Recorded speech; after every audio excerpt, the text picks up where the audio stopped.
All right, so this is session 9. We've done this 9 times. Session 9 of Blades in the Dark here on the Gauntlet Hangouts. This is set in Iruvia in the city of Uduasha, which has its own factions, its own characters, its own flavor. I would say it's a little bit easier. We've had these as trappings. I don't think we've dug too deeply into the setting, but there's some interesting bits and pieces to it. The city itself is a crater. That there are tiers that go down with stairs and steps between the tiers. It is on a river. There's great mountains beside it that mines are in. In the center of the city is a massive pillar of fire that they close up to create night and then have to reopen during the day. That fire sucks ghosts towards it and eats the ghosts, burns them up. So unlike other parts of the Blades in the Dark universe, particularly Duskfall, ghosts are less prevalent. Instead, they're demons. There are 4 pillars that have fallen from the stars that represent these 4 demon princes, and they are around and about. You'll notice that rule of 4 goes throughout here in terms of factions and noble houses and so on. In any case, this is part of the Gauntlet Hangouts. If you're curious about this online gaming community, what is this thing? You can check us out at gauntlet-rpg.com. We do well over 100 sessions online each month. If you're curious about that, if you'd like to try your hand at some online gaming, especially story gamings, then please come and check it out. That's what we do. We have a new player today, so we're going to spend a little bit of time setting up. We have an open table policy, so Paul is joining us for this session. We do use the X card as a safety tool. Paul, are you familiar with the X card? Yes, I've used it in the past. Excellent. So if anybody at home, if you're watching, if you see us talk about the X card or engage it or do the sign or talk about that, that means we're editing past things for content, material, tone. There are a lot of reasons why we can do that. So we're going to get rolling here. And I want to start by having our existing sort of recurring characters come in. This is actually one of the recurring characters' last sessions. We're going to see the last session of our Rakshasa tonight, which is interesting. But I know. So the group is Estes Troublemakers. They are a gang of smugglers. They have a reputation as being honorable, but also kind of hard asses. I think that's how this has come down to it, that they will be generous rogues, but they will cut you down if you cross them. That seems to be, I think, the reputation that they have developed. And speaking of cutting people down if they cross them, let's start with Bijan. Bijan, why don't you give us the 30-second pitch on who Bijan is and where he's at right now? John is a young kid, 18 to 22-ish. He was a straight kid, like an urchin who grew up on the streets. Then when the gang started getting built better and bigger, he kind of like insinuated himself into that, making himself like as indispensable as possible, but also starting shit up the way 18 to 22-year-olds do. He's like hot-blooded and gets mad easily and is slowly sort of becoming the thing that he hates as he continues to get trauma and is now reckless and cold. And a little scary because you have some distinct powers that this kind of slowly going off the edge young man possesses. And what are those powers? I can make inanimate objects move and then spend additional stress to make them weapons, even break or damage something, or cause numerous objects to move. So, yeah, that things can go down. But on the other hand, I have like a warm side, and that's where my physicker move comes into play. So I think you've only so far used on the undead. Yeah, that's true. Let's just point that warm side out there and put it in context. Thank you, sure. Bijan. Esta, for whom the smugglers gang is named for, please tell us about yourself. First, let us make it clear that I do not choose the name of this group, and the person who has has stepped back a little bit in order to just watch what happens. It's going to be great. So my name is Esta. She's a recent widow. She lost her husband to the machinations of a different infernalist. But before he died, she learned just a little bit of the rituals and how to do them. And so she's sort of taken that up as a way that she might make her way in the world. But in particular, she has taken up with this group of smugglers because she needed a purpose and wanted to be around people who were doing things and that were held in high respect. Things have changed a lot rapidly, and now she seems to be in a leadership position, which is not at all what she intended. But she's pretty good with the magic over time. She enjoys coming up with new spells, and she's turned out to be a little bit ambitious and a lot calculating. So she's been busy, and she always likes to explicitly place her trust in those in the gang so that they understand that they're appreciated. Yes, as we saw, you put the trust in them and you followed them down the path last time. Very close to their doom. Very My close doom to as their well. doom. Yeah. Yes.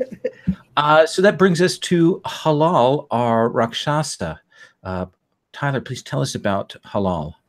I am Halal. About a year ago, my wife attracted the attention of a child of the Ankuset family. A man who tried to work his will upon her, who touched her. I could not allow such a thing. In rage, I killed him, as he deserved. The lords came down upon me and my wife with fury. Now she resides in the tower, and they hung me. But my love for her would not keep me in the ground. I rose, and now I serve with this crew so that I can afford to make her imprisonment bearable. And one day, maybe she will love me again. What do you suppose occupied you that you were gone for a little bit from the gang? We sort of had played with the demons trying to talk with me the last time. Right. I think I've been lurking around trying to listen and see if I could get some sort of direction or understanding out of that. Okay. We may pull that into a scene early. I like that. That's very good. Which brings us to Paul. Paul, tell us about who your character is. Well, good evening. I suppose all of you would know me as Shimmer. I'm a bit of a mirage. Not always there, hard to see. Other people might know me as Ra Arkash. And that's probably very, very much all you know of me. If you do know me a little bit more, you might know that I have some knowledge of the police forces, the law-abiding law enforcement around here. But even my appearance is a little bit difficult to pin down. Okay. To be more specific, formerly an undercover investigator, which leads into the cloak and dagger nature of this Mirage's special abilities. And I'm not too sure what else there is in the background, because this is the type of character that the ambiguity of where they came from is one of their best assets. It makes it more difficult for them to be identified if nobody can really tell where they came from or know who they were in the past. How do you imagine that Shimmer dresses? How do they present? So Shimmer is a indistinct, thin individual, flowing clothing to mask both gender and size and anything that they are carrying. It's kind of a disguise all of the time for Shimmer, because you never know who could be watching. Are you okay with us using they, them for your pronoun for your character? For the character, that would make perfect sense. Yeah. Okay, I just want to make sure on that. I'm going to tell you right now, I often get that wrong, so I would appreciate it if people would point out to me when I get it wrong, because I want to get better at that. So just a heads up on that. I'll probably even get it wrong myself. So. So how do you imagine, this is a group of smugglers. They have an abandoned clock tower that they've taken over. They've worked their way up from the lowest ranks. They're now connected with one of the bigger gangs. They have a boat that goes out to smuggle onto the river, and they do some things in town. How did you get mixed up with this gang? Well, Shimmer, from their past, has some connections with both the law enforcement as well as other city officials, and so it makes it easier to set up. One of their friends is actually Nasra Zoshevid, who is a city official. So sometimes the paperwork goes missing. It changes hands in an unusual way, and it's quite possible that it's because of the influence of Shimmer having a conversation with one or two people in the background. So you kind of popped in and made yourself somewhat indispensable? Indispensable in that both Shimmer is able to be invisible and visible, as well as being able to have the kinds of conversations that will be useful for making things disappear. Okay. That makes sense to me. And let me look here and see. It looks like a good focus on finesse. You have the cloak and dagger. Tell me about your vice. What is it that you do to clear stress? So let me just look at the specific description here, because it's different in this book. So Shimmer is faithful, and if we were looking at it from the Blades in the Dark core, it would be she who slays in darkness. So they're very interested in the balance of justice, both against good and bad. And maybe there was too much good going on for Shimmer before, and now this is their chance to sort of tip the scales back into something more in line with how things should be balanced in justice. So once in a while they disappear, and they're perhaps off at the church, or making things right in other ways. And certainly we do have old cults and old orders and old faiths that's been touched on. So there is the thing in the city of Uduasha, the Gwalim. These are these black cloaked enforcers that serve the noble houses. They're supposedly impartial judges, but people really know that they serve them, and they're clearly created with a magical ritual of some sort. Why is it that the followers of She Who Slays in Darkness, and we'll use that for here, what is it that bothers them about the Gwalim, or what do they know about the Gwalim that they don't care for? Well, they're not true servants of justice. They are only justice in words alone, not in actions. Okay. And Ankatsana, I guess that's how you pronounce it. It's sometimes difficult for me to pronounce some of these longer words. Ankatsana only believes in truth when it comes to meting out justice. So to set things more or less right, action must be taken instead of just hollow words. Excellent. I like that. I'm going to frame where we're at in terms of last time, and then we're actually starting with downtime.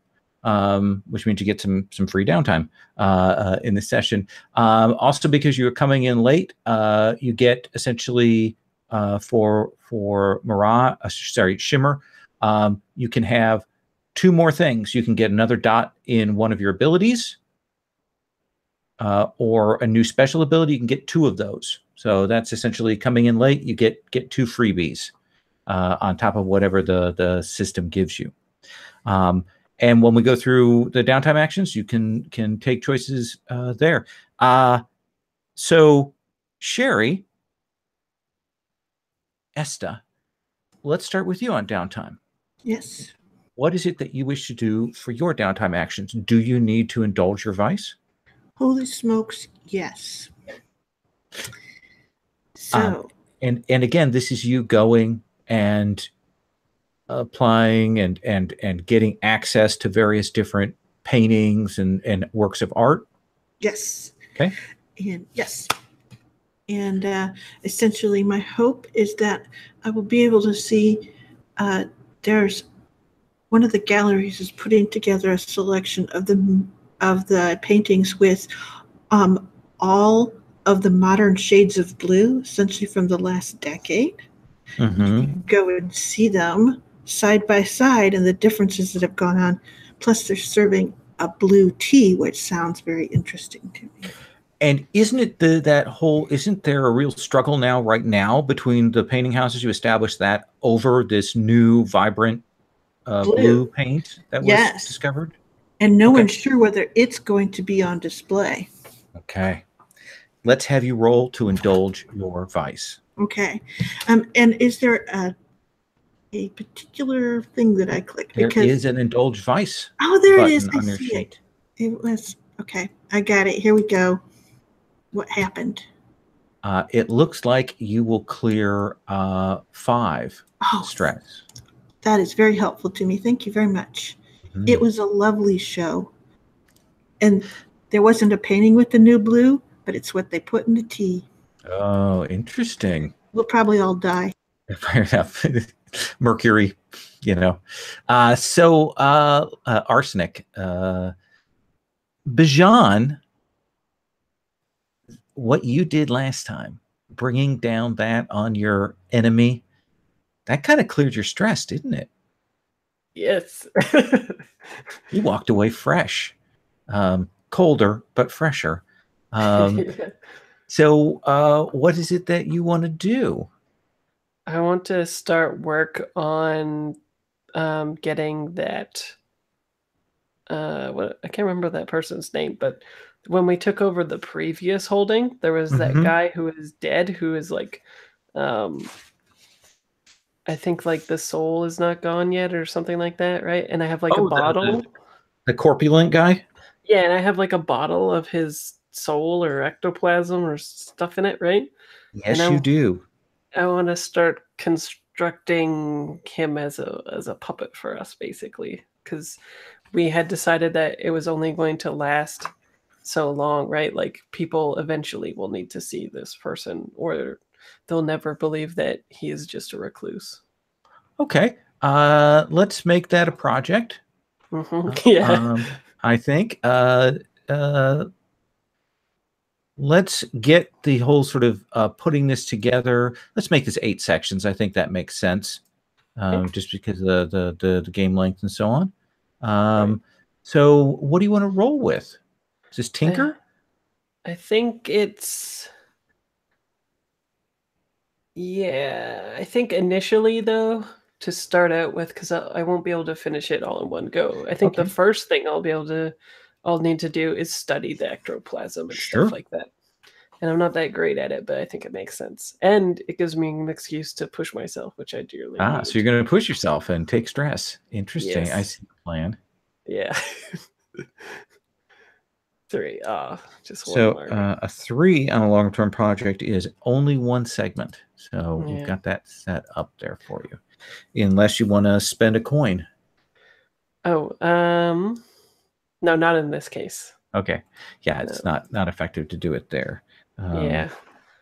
Oh, you made a clock too? I made a clock as well. Oh, did I called it Reanimator. Okay, well, that's even better than my clock, so I'll just delete that clock. All right. So let's come to Tyler, to Halal, because, of course, we didn't get a downtime your last session, so this is sort of the downtime from that. What is your first downtime action? First, can I ask, can you train twice? You can train twice so long as you don't train the same track. Gotcha. Okay, well, then in that case, I'm still going to train this first one. I'm training Resolve. Okay. And how do you imagine that you go about training Resolve?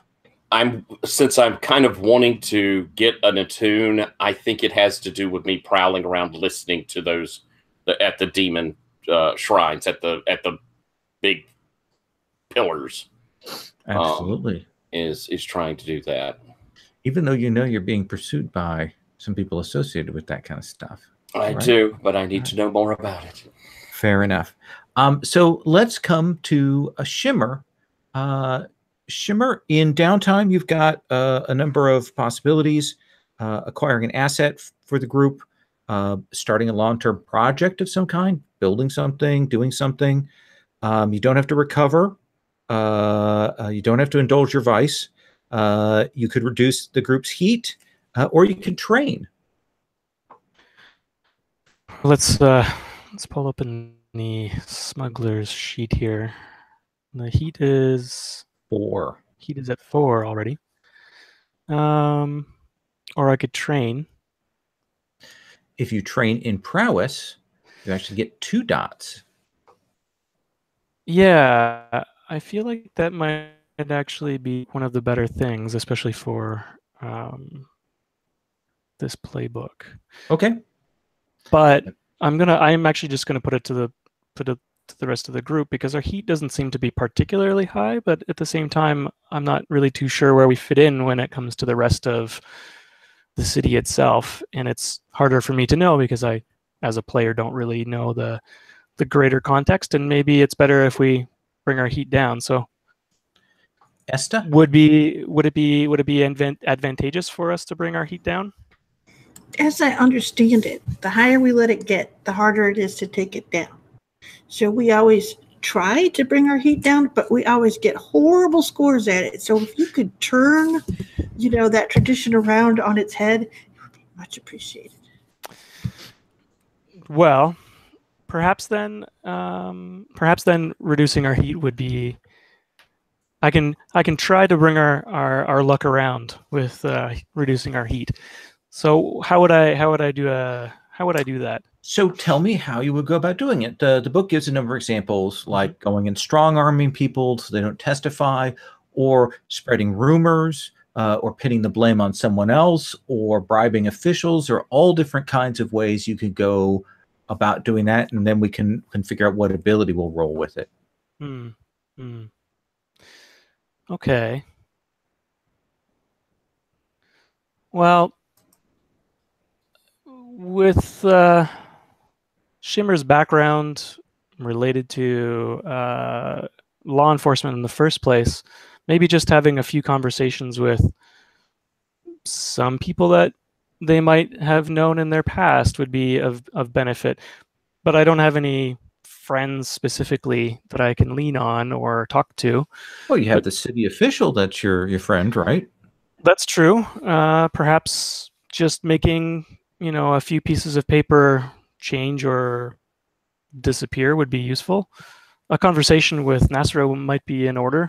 Sure. To bring down the heat. So I think you'll get a bonus die because you have him as a friend and contact, and he's appropriate for this. Does that seem like consort to you? That feels like a consort. Okay. So you'll roll 2 dice with consort. We do it standard risky because it's read a little bit differently on the chart. Okay. So risky. I haven't actually used this sheet before, so you'll give me a moment. Just risky. Oh, sure. Standard effect. And bonus dice, I guess that's with the extra 1. Yep. Okay. Wow. So okay. Double. Well, that looks like I've changed the luck, at least in this case. Your friend. We welcome you into the group. Friend says, well, I know that some of the watch hawks were going to head down to grab some people from your group for questioning. But if you'd like, I can make those orders disappear. Well, Nasser, that would be a very wonderful thing for you. I owe you very much. If those could be misplaced, those orders, I'm in your debt. Absolutely, absolutely. I think nothing of it. He does say that he will suggest if there are certain kinds of liqueurs that are perhaps less available in the city, were to find their way into your hands, he would appreciate perhaps the first sampling of such a thing. Of course, I'll see what I can come up with. Goods pass through my hands or pass through at least my view. I'll see what I can do for us. And Absolutely. For you specifically. Again, thank you very much. And I think what's going to happen is, with that critical, we clear all the heat, and the entanglement I rolled was them coming and grabbing up your people for questioning. I think this keeps that from happening. I think that's the bonus effect, which is actually kind of nice. Well done. Shimmer's okay. I like Shimmer. We're like getting out the good figs. Yeah. Esta, what is your second downtime action? Okay, well, I was going to do heat, but now I'm free of these responsibilities. So I think I actually may, and I have not done this for a long time, I'm going to actually train. And what are you going to train in? Oh, prowess, because it's the bargain. Okay. So you're up there working with the training dummies and the clockworks. Mm-hmm. Okay. What is it you fight with? Is it a blade? Oh, yeah. It's a big, thick, curved blade. Is that a falchion? Yeah, it's a falchion. Or a tulwar, or one of those. Yeah, one of those. Because it goes with my awesome eye patch. And yes, that sounds good. Does that finish you out, or is that just it's just a start. Just a start. Bijan, what about you? I need to indulge my vice. And yes, you do. I wanted to bring it into basically the same scene, kind of like while I'm looking at these studies. When I take breaks, I'm also consuming that book that my cousin gave me, which we were kind of making analogous to like Jewish faith, right? With golems being raised and things like that. And the old ways, the idea that the nobles have rewritten history here. I like that. Yeah, so Bijan is sort of getting lost in himself, misconstruing these texts probably and thinking he's doing like good work of the past, right? And not probably really realizing why this doesn't exist, other than the fact that he probably just blames the current society for stomping on, those people of his faith those many years ago. But yeah, the chances are they were stomped on for at least a little bit of reason, right? People who aren't feared aren't squelched.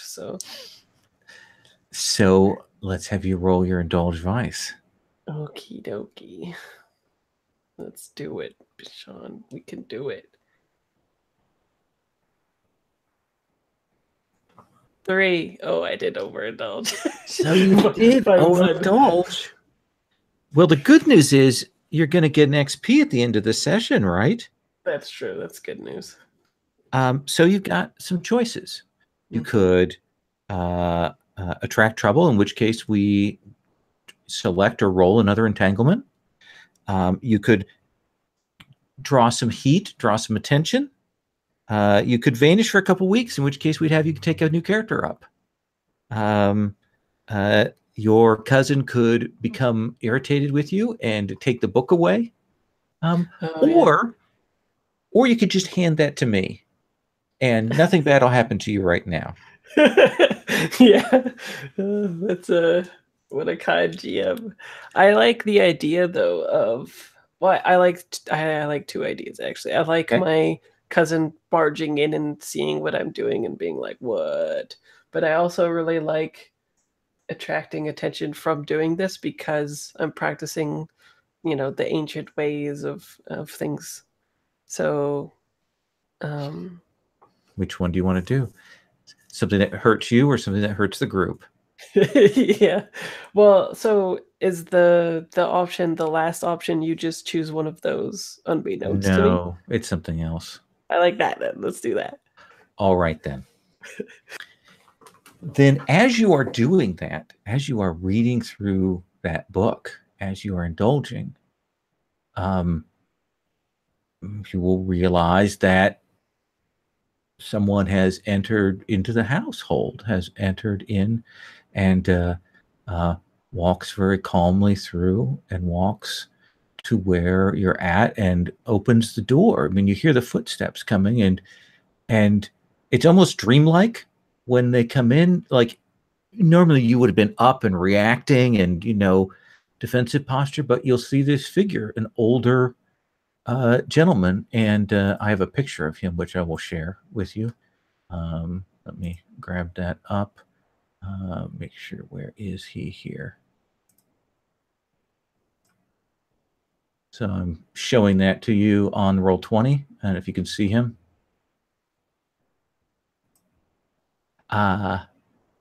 So he says, "Cousin,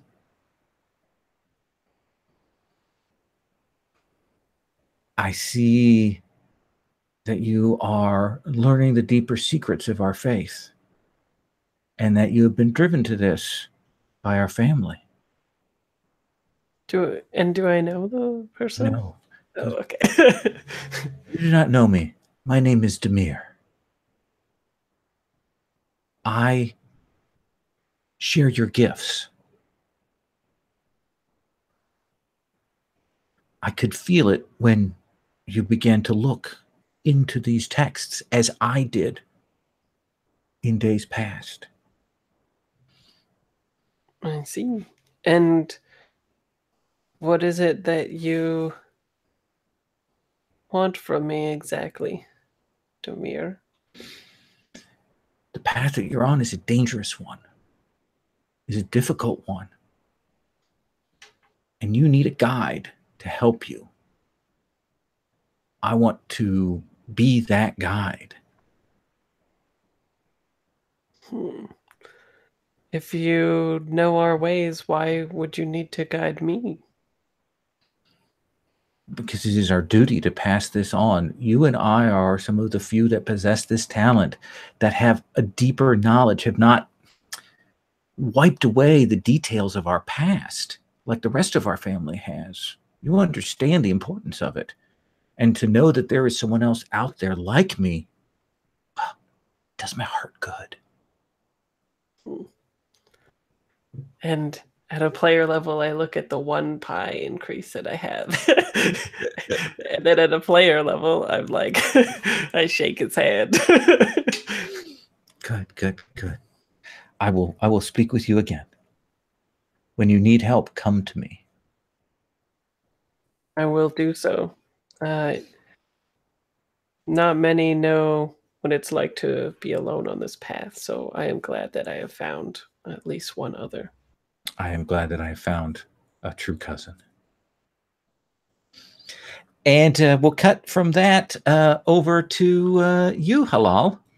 What do you want to do for your second downtime action? Okay, there's training. We can reduce heat, which we've already done, and it's in great shape. There's healing. There is indulging.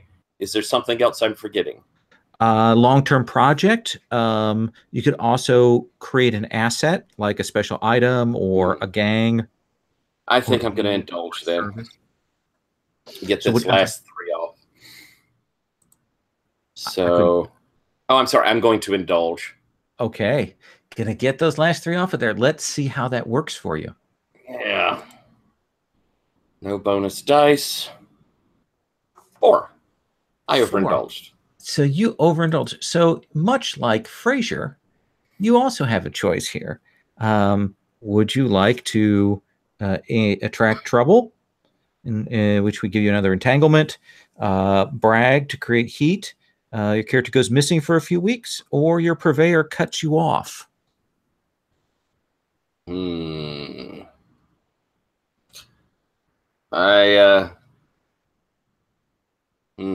That in entanglement, what does that involve? That's a So what the entanglements are things that we roll between sessions based on the group's heat.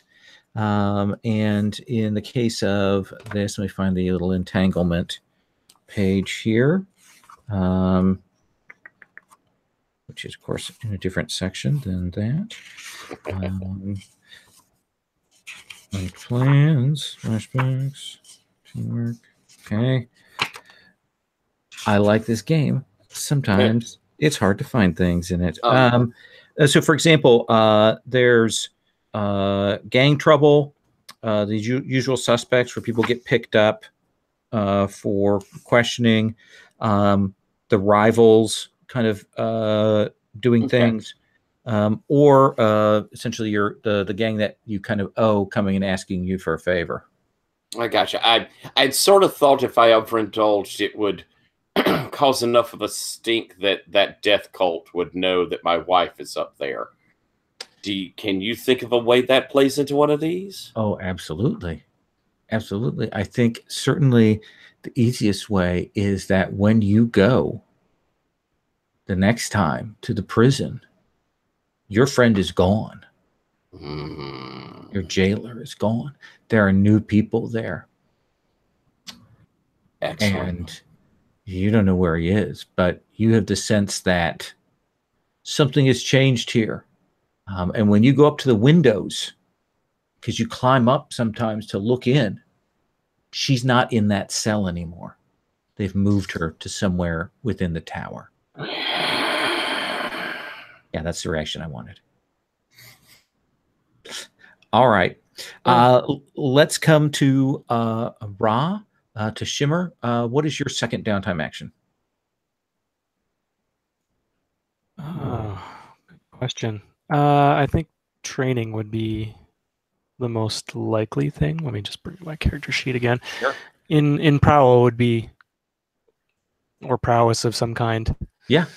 Right. Let me just bring up the crew sheet again. So it's a prowess one. Yeah. So in prowess for sure. I'll give you 2 ticks there. 2 ticks. Fantastic. All right. Sherry, I believe you have what we would call a third downtime action, because you've bought that ability. Yes. But for good. This is my plot downtime. Okay. So I noticed that Customs is getting close to coming up with new tariffs. Yes. I, sir, would like to, how should we say, work on an asset that will allow me to move around those new tariffs when the time comes. So I don't know. Like that you have the materials that people want that are going to be having the tariffs on? Yes. Okay. Then let's have you roll. What do you want to call that for the ability that you're using to generate this? I would think study makes a pretty good case for itself, wouldn't you? It does seem good to me. Why don't you make a study roll, and based on that, we'll see what kind of asset. So we're going to call this like a set of items is the asset. Okay. All right. A stash, perhaps. So, risky, controlled, desperate, fortune. You do standard, risky, standard because it's one of those rolls to see how many ticks on the clock you get, or what the level of quality is, rather. All right. That sounds lovely. Here comes my roll. So at this stage, you would get a tier 0 good. Boo! Now you could pay a coin to boost that up to a tier 1 good. Okay. And would that be worth the coin? Tier 0 means pretty mediocre. Tier 1 is equivalent to the tier you're on right now. So, not rotting. Not rotting. Sure, I'll spend a coin for it. Okay. You could spend 2 coins and go up even further. I could if I had them. Thank you. Okay. That was dismissive, but I appreciate it. All right. So It was straightforward, not dismissive. what I'd like to do is do a quick check-in with each of the characters. And then I'd like to, and maybe we'll see if some threads are on the table. And then we'll kind of bring the group, we'll kind of hard frame everybody back together. Does that seem fair? Yeah, I think we still need to roll our vice den too, though. Oh, yeah, that's right. And it would have been with the 4 heat too. Let's see, the Vice Den with the 4 heat. Well, you guys rolled a critical, so I'm going to let you roll that Vice Den without that. Free money.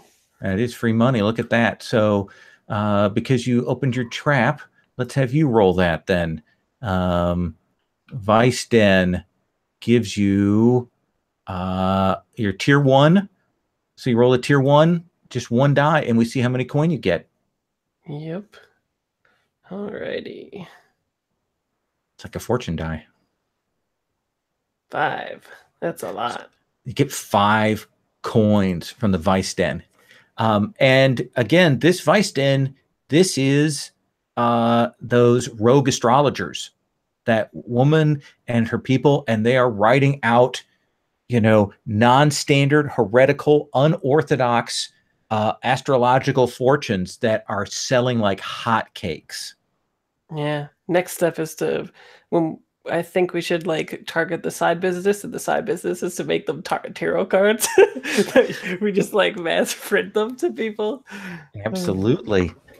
Get a whole little Lulu thing going on. Anyway, so yeah, you have 5 coins. How do you want to distribute those out? 1 each and 1 in the vault. Yeah, that makes sense. Okay. So Esta, you may add 1 to the vault. All right. So that's pretty awesome. So with that in mind, Esta, that's a pretty good showing. You've got some things. So let's talk about the operations, Esta, that you're kind of overseeing. You've got the general smugglers, people on the street, but you've also got some contacts with the rogue elements inside House Ankuset, Yes. who have worked with you. You've got that crazy scientist builder woman who you talked with before. Bonnie? Yep. You've also got the from a while back, you've got that warehouse that you're managing. And Duck's the academic thief. Right. You've got the academic thief. You've got the project that you're doing to essentially get information about scores out in the desert.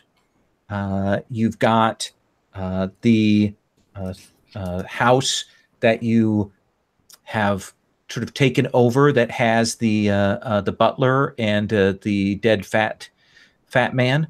That Bijan was going to animate, correct? That Bijan is going to animate with no repercussions. And then we have, lastly, the thing that you took over last time, which was sort of seizing control of these astrologers, even though they are hunted by the government, and getting them a place set up. So where did you set them up? Are they set up in your tower or somewhere else? Oh, no, someplace else. Okay. I figured that essentially between us, we were able to, should we say, locate another place. Because essentially we already know that it's going to have to be mobile because they are being watched. So essentially they keep the calendar of when they move, and we set places up for them ahead of time. It's just sort of it. Okay. So. That seems perfectly fine. So what is it that you are thinking about or looking into or want to consider here? Well, that whole thing last time was pretty exhausting, and Bijan was a little alarming. Almost lost him, and we did sort of lose the mirage that was with us, didn't we? Yeah. He has essentially gone to recover.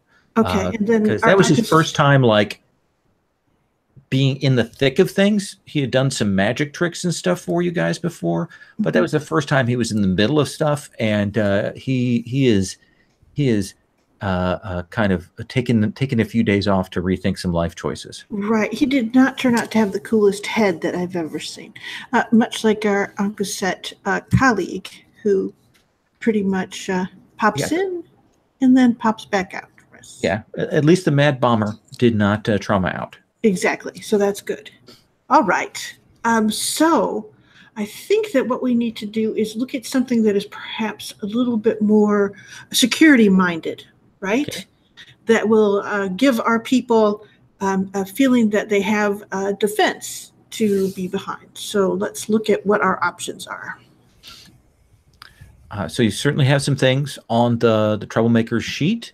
Or you could kind of hit the streets and tell me what kind of thing you're looking for, and we can gather some info. What are you thinking about? Well, this is crazy. Let's see here.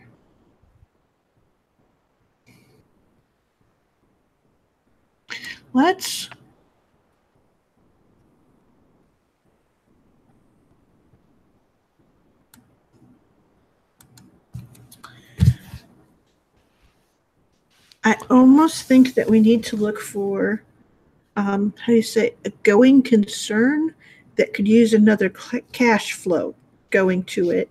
But the going concern would be, I guess it's a cover operation, but it isn't so much that as just like money laundering or some sort of thing. So are you imagining, I mean, that could fall into the tavern or the warehouse? Yeah, I mean, even warehouse. The luxury fence. Ooh, luxury fence. Luxury fence is +2 coin for high-class targets. The tavern gives you +1 to consort or sway when you bring people there. That sounds good. People like taverns. So you want to try and find a likely place? Yeah. Okay. I think that's probably survey or hunt. All right. I could definitely help you with this. I am a young man who has frequented such establishments, I assume. Okay. So what would you suggest? Where would you suggest that we look? Should I help you or you me? I'll help you, because I think to Esta, I'd be trying to downplay that, you know? Like, I'd be like, oh no, I'm good now. I'm very good. I'm whatever you need me to be for the crew, not a raging 22-year-old who goes to the nightclubs all the time or whatever. So you're a penitent, downright penitent. All right. Okay. That certainly makes sense to me that you would be attempting to perform. So are you spending stress to add a die? Yes. Okay. In that case, why don't you make that roll for me, Sherry? Okay. Ski. Standard. Add 1.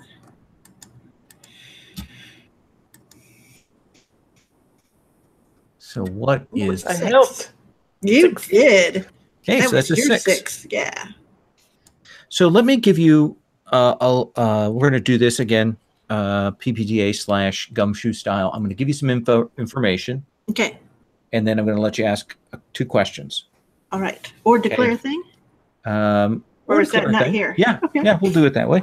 I could never remember all this blends together for me. You're looking for a venue that maybe is not under direct control of any of the big gangs, that is maybe kind of on the margins of your area, and that has some fragility to it, like there's some unbalance there.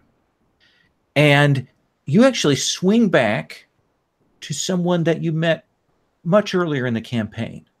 Oh? That woman named Kishar. If you remember her, big burly woman, and she's running those hot young men. Oh yeah. She's putting, she's sending them to seduce nobles and things like that, and scam them out of money and that kind of thing. And she has this whole coterie of them, and she has controlling interest and by controlling interest, meaning that she's managed to strong arm / blackmail a tavern owner that has a couple level tavern, has some rooms in the back, but the place is old and rickety, and she kind of runs her operation out of the back rooms there. You guys actually visited the place before, and it seems like potentially a possible target for you. Would we have to boost Kishar out of there, or would we be using her as part of the, how do you say, mask of what's going on there? You want Kishar out of there. Because when she figures out who you guys are, she's going to want to put a knife in you. Or two. See, belligerent never does. She's kind of crazy, as we established last time. She's mean and crazy, and unpleasant. So what is it that sets her off? What is it that sets her off? That's your question? Yeah. Essentially, I want to know what I need to do to provoke her to do something loud, ill-considered, and public. She herself is more than willing to do that. She strong arms people who have that she's bilked through her young men. The sort of personality trait that you will realize is that she definitely wants the approval of nobility. Does that sound like a fair answer? Kinda. Sure. Like, I suppose if you could give me an example of the things that she has done to try to gain that approval, that would be helpful. Like she, on occasion, she's been willing to, people who've gotten caught up in her web, she's willing to kind of write off debts if they maybe, introduce her to the right people or bring her to parties where unfortunately she gets laughed at because she's a big, bulky, burly barbarian woman. But she really wants to be noble. That's sort of her dream. Oh my. Okay, so she's delusional. I didn't say it was a good dream. Yes, she's delusional. Okay. Does that seem like fair info for you? That's certainly a good first question.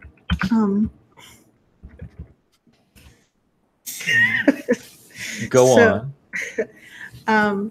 Let's see here. I think that the other thing that I want to know is, let's see here.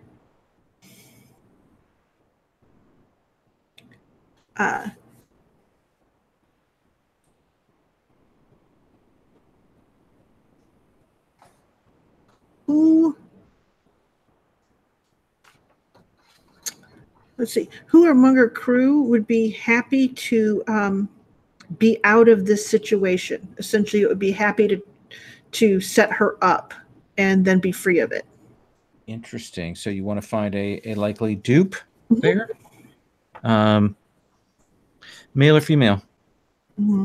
I assume since she keeps all those pretty boys, a male would be the one who would be seeking the freedom. Okay. So there is a young man named Belengaz who used to be essentially, one of the people that she would dangle out in front of others. But he got cut up when something went wrong about a year ago. And Kishar has kept him around doing the most kind of menial things. But also like handling the books and inventory and things like that. So that's the person who seems to have the greatest level of resentment and closest position. Okay. All right. Okay. Let's come to Bijan. Bijan, do you want to follow up on that, or do you have your own thing you want to look into? I am thinking that I would like to find, like in the cinematic approach to this. I think, Esta learns of this, like maybe there's an exchange between this man and her in the back while we're trying to speak to her or something like that, like in the tavern. And I think Esta kind of does the little like go like tail that guy, like learn more about that guy. So I think I'm gonna try to do that. Okay. Do you want that to be hunt or prowl? I want to prowl. Yeah, so maybe it's like Esta leaves and I'm there drinking because I'm like a known quantity there. And after close, I wait for him to leave or even just overhear something in there regarding anything like that. Just keeping a low DL on it and tailing the fella. Let's have you make a roll for me here. Is it risky? Yeah. Standard, risky. Okay.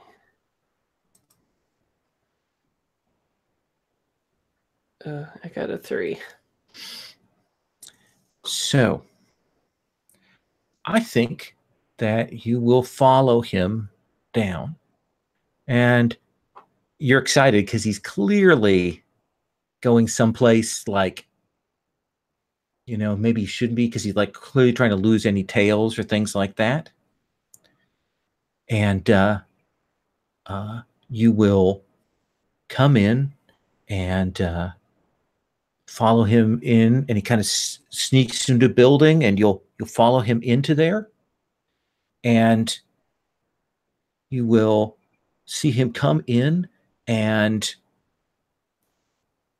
he is, as soon as he kind of gets in and you kind of sneak into the building, imagine this sort of darkened room with a table, some candles there. You see a couple of other people there, and as soon as he comes in, he kind of straightens up. Kind of his posture changes. And he starts talking to these people, clearly debriefing. And you will realize that he is part of an assassination guild, an assassin's guild. And he is reporting back that they are using her to gain certain access and things like that. And there'll be that moment where you're watching the two of them at the table, and Bellingus is there. And it's at that point that you realize that there's a fourth person in the room. You did not see them. You did not hear them.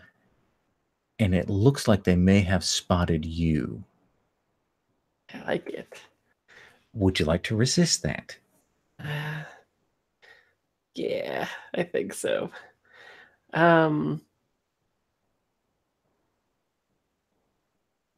What do you think that is to resist? Is that resolve? Is that prowess? Describe to me how you're doing it. Yeah, I think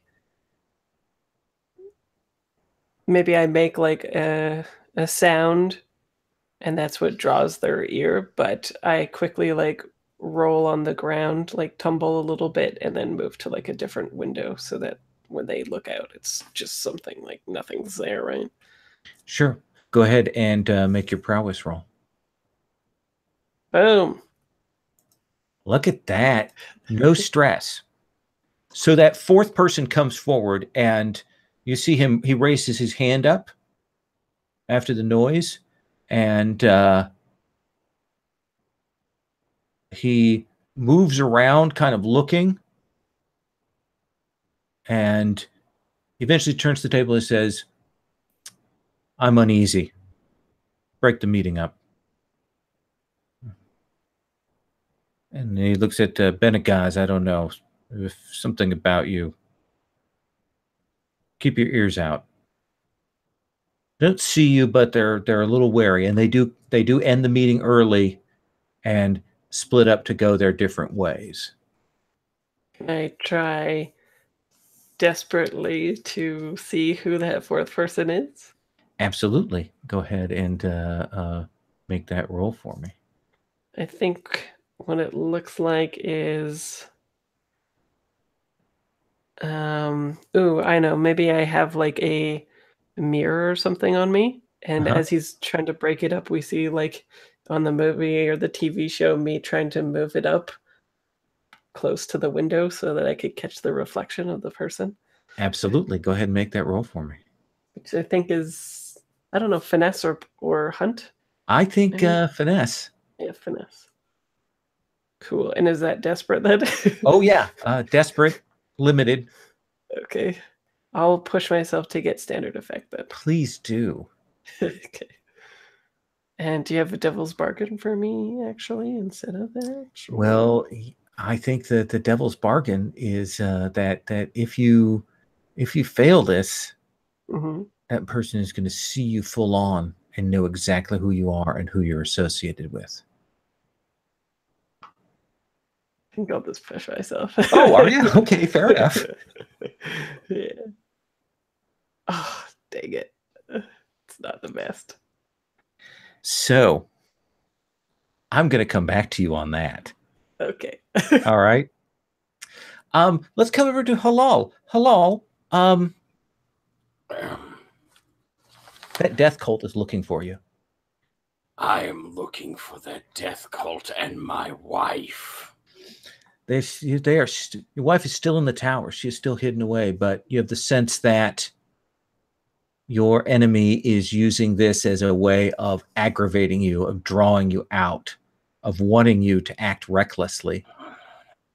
They will get what they want. I'm going to try and find what I can of where their lair is. Okay. But before I do anything, I will probably come to Esta, and I will lay it on the table what has happened, and that I am going off in search. I need to find her. They have taken her. They have moved her, and they know that they can now strike at what I care about most. That's terrible. We'll help. Let me see. What can we do? So you say that she's been taken? She's been moved from where I can get to her. She still resides in the tower. But if they can move her, their agents can... I just think what they could do to her. I wish to find this cult, Esta, and destroy them. And I'll assume that if it's okay with you, that Shimmer, that Ra is on site when this discussion happens. Yeah, because I believe very firmly in the whole crew. That I'm very loyal to the whole crew.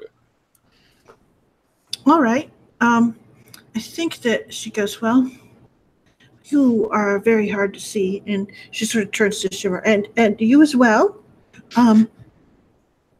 But I could give you an even further bit of help on that, so that if you wish to go and scout about, you would have a greater advantage. I myself am not half so subtle as I would like to be in these things, but I wish to help you, and I will do this ritual for you.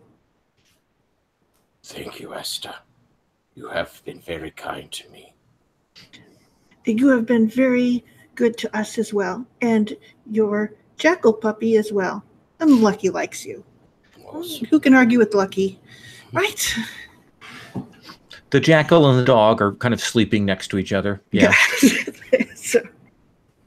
Okay. So essentially, I will do a semblance of shadow for anyone who wishes to partake in it. I had no idea Bijan was going to be sneaking around. So He's off doing something. Yeah, he just disappears sometimes. He's sneaky, but I don't think of him as a prowler. So anyway, this is just essentially For those who are within the ritual circle, you will blend into the shadows for an hour. You have a full hour of being incredibly difficult to see. The shadows grow darker as you're closer to the central pillar. As you get further away from the pillar, they are less heavy. Just so you understand where there is. So. Yeah, I suppose the question is finding the cult and assistance to exterminate them, or find my wife inside the tower. Okay, so that's the two different things. There's busting your wife out, or there's going after these death cultists. Esther, will you help me? If I get her out of that hell place, can we hide her? Or is it too great a danger for our crew? It's what we do. I would like to free her from this unfair bondage. All right. So that actually sounds like that's going to be... Like that may be a score, right? Yeah, that, but we might have to rescue Bijan first. But I want to let yes. Mirage and Halal have a chance to, if they want to do any preliminary questioning or information gathering, anything like that, to give you some time to shape that score there. So Halal, I'm going to talk to you first, and then tell me what it is you want to do to prep, or what it is you want to know. And then on Mirage, who has some official contacts and things like that, has some interesting access, we'll come in and talk with him, with them. Yeah, if Shimmer wants to, God, I could definitely use that help. Okay. But if I'm being given this ability to be even more stealthy, I'm probably going to try to... Well, first, I probably want to go and find my friend who's the prison guard and see if he knows anything. That's probably the beginning, and then it would be a sneak in to snatch and grab. Okay. So you actually want to get the information. So let's have you make a hunt roll. Okay. And I'll give you an extra die. Oh, thank you. From her ritual. Let's say risky standard. Okay. I'd like to, if I may, use my fine shadow. I don't know if that's going to help in this one, though. Actually, I take that back. Probably not. Yeah, I take that back. All right, so I'll run off that hunt. Risky, standard, one extra die, and it's submitted. Come on, baby. Oh, yeah. Double 6. So a double 6. So where do you find him? I think they've managed to move him off and actually put him back on street duty. He's actually having to pound the pavement again. He barely fits into his little Hawks outfit. And you know, he has the worst hawk on his shoulder. It's the oldest. It's kind of mottled. It's got a cataract in one eye. You know, and it kind of as it goes around, and he's kind of handling that, you know, and he will say, hello.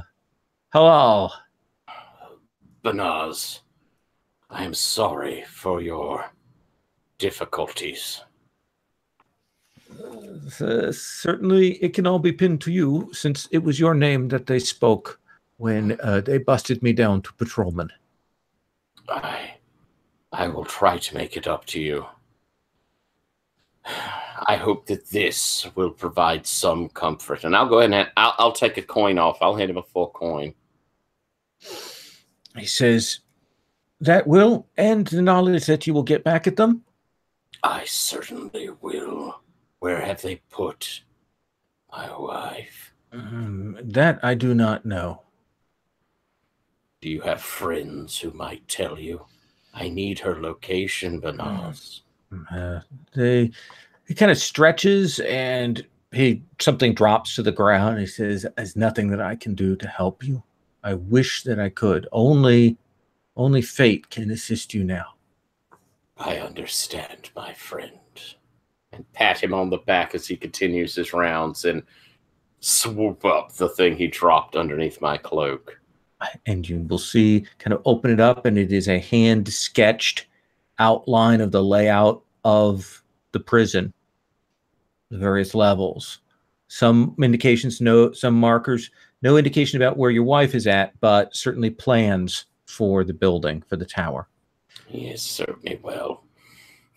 Shimmer, it looks like the group is going to look into busting into the tower, the prison, and getting Halal's wife out. So what would you do to help set that up?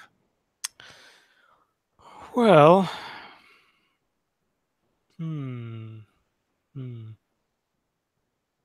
one of the maybe more of a procedural question before we go into anything roles related, because I was looking at the crew sheet and there's the renegades. Oh yeah, you should have an extra dot in one of those skills. Okay, that was Good what catch. I was gonna ask about, so I can just pop one of these in here. Absolutely. Perfect. So we have a map, I guess. Maybe this isn't something my character would know, but we have. Okay. We always assume that anything gets everyone knows. Does the map have any indication of guard movements, or is it just a physical location? Looks like the information you've gotten from him is just the physical stuff. Well, I guess I'd like to case this place out a bit more. I'm not entirely sure how I would go about doing that, whether it's just scoping the place out, trying to fake being in there when I'm not supposed to be, but be able to take note of the most appropriate time for us to get in and perhaps get out as well. Absolutely. So what we'll do is, I can see a couple of different ways that you can do this, and essentially this gives you a resource to use later, or it might even affect the engagement roll, depending on what you do here. I could see you prowling around, stalking to find things out, or I could see you talking to people. You've got your cloak and dagger, and the group, the Estes Troublemakers, also has the just passing through, which gives you another die to consort. So you've got some bonuses. Either way looks strong.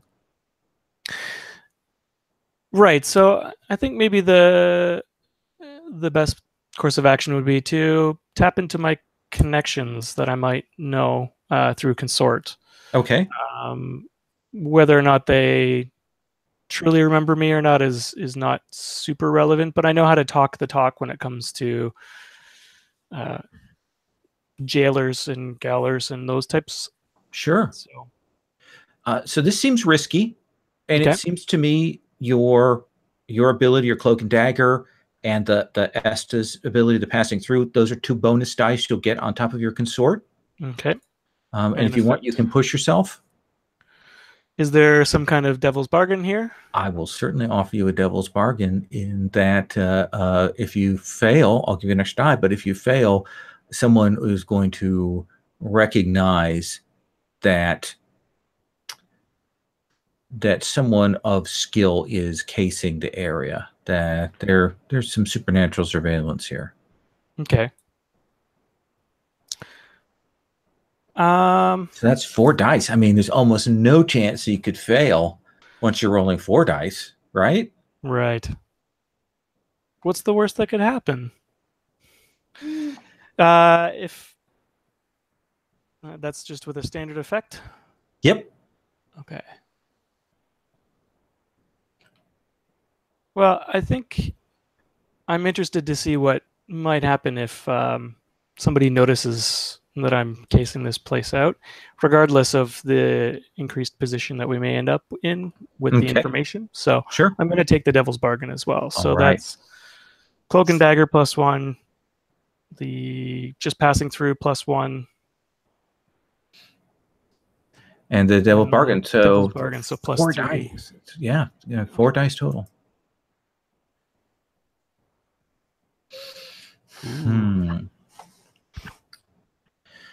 So you don't fail. That's the good news.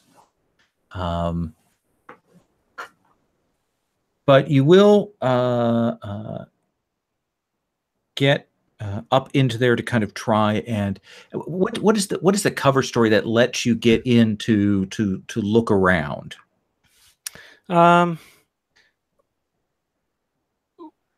Well, it's kind of a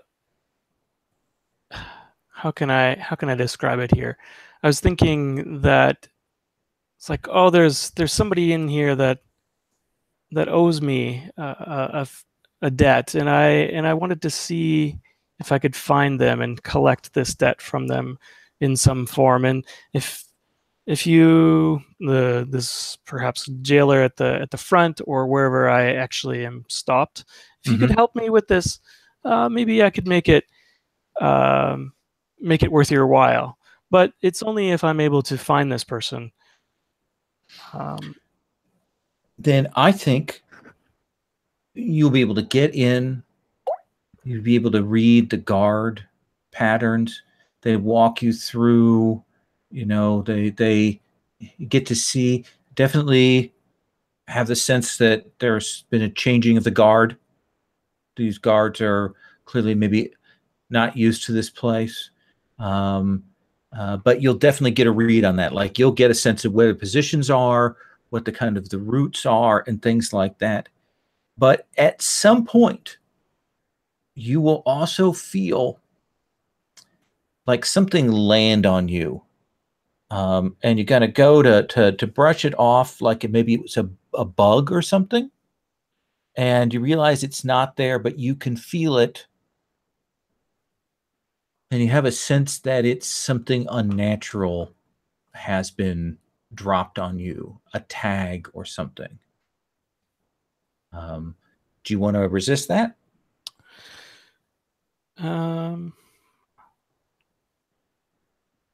I'd like to resist that. I'm wondering if it would be an attune related, like a resolve.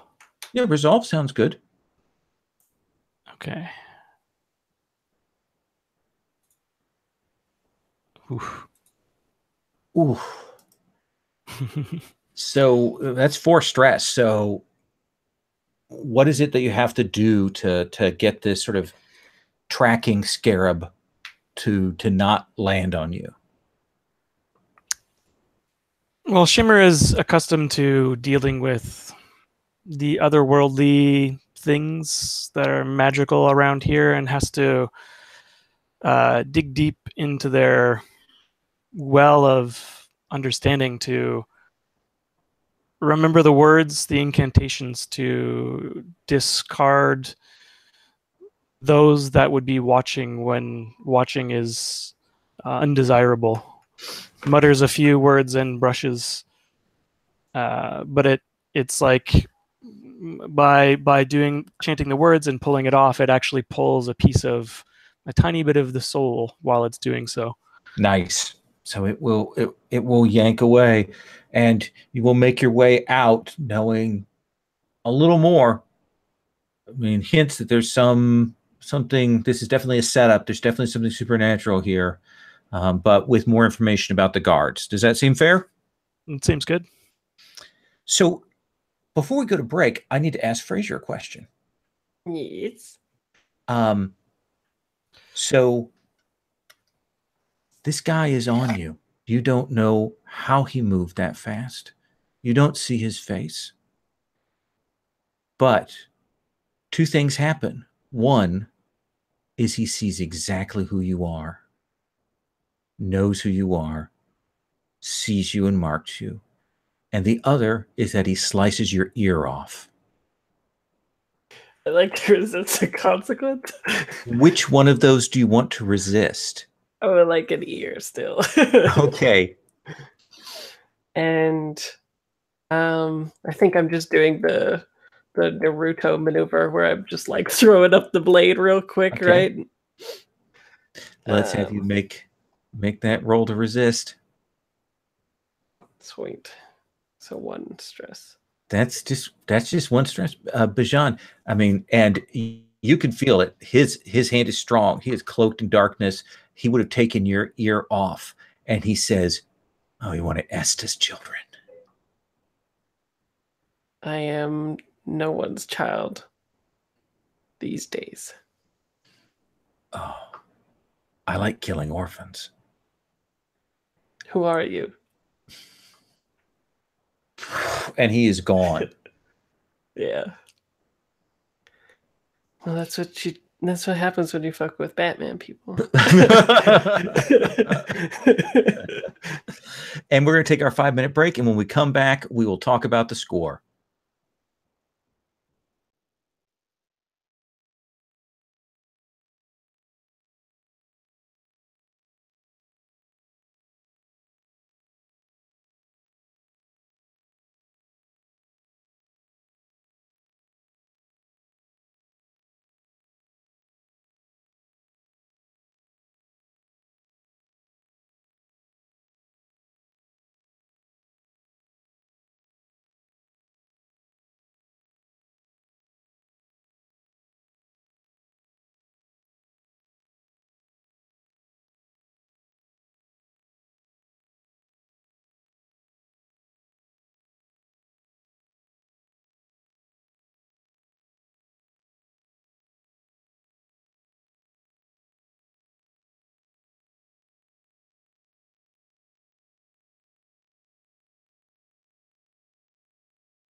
It's nice getting to play with you, Paul. Lovely to meet you.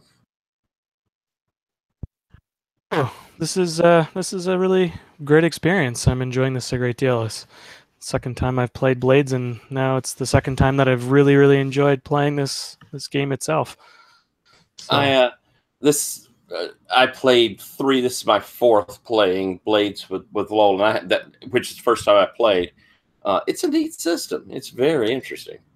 Yeah, I like to play a lot of different systems. I have a good percentage of the books back here are actually role-playing books, which I have read and not had a chance to play, but more often than not, I get to do a one-shot or run a one-shot, and then seeing how it plays out a little bit longer is a bit more difficult. But even with this, seeing the progression and coming in mid-story, it actually ends up being really exciting too. And you play much with the Gauntlet? Connection. Sorry. Oh, I was just asking, have you played much with the Gauntlet? Have you had a chance to play No, with this is my first time with the Gauntlet. It fills up so quickly, it's hard to get into a game unless you are really dedicated, and the timing doesn't always work out for me either. So, well, welcome aboard. God, it's been awesome. You're phenomenal. Thank you.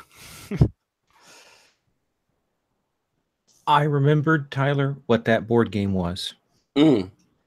It's I don't know how it's like Iliplano or something like that. It's the board game with the like the alpaca on the cover. It's a bag building game. The guy who did Orleans. Is that Sherry got it right there? I think that's closer than what I was saying. Yeah, I think it means High Plains, Alta. I mean, I didn't see it. I'm just guessing from what I heard Chris say. So. It was pretty good. Said it was people that made Puerto Rico? No, Orleans. Oh, Orleans. Okay. Orleans. Both games have these tokens that you're generating, and you're putting in a bag, and then you're drawing them out. So you're kind of building up your bag and the resources. I like those. Yeah. I think, was it Quarriors, maybe my favorite of those types. It was neat. Yeah. Cool. All right. So I'm going to assume then that the group regathers with these plans in front of them, looking at that and trying to figure it out. And they've got that. They've got the displays. You've got the figs. You've got the food. The dogs are around. All of that kind of thing. And I assume that's the point at which Bijan returns while they're deep in the midst of planning. Sounds good. Do you tell them anything, Bijan? Yeah, I tell them what happened. I don't omit anything. Aside from, like, you know, I might have colored a little bit that I was pretty good near the end there. But otherwise, you know, verbatim.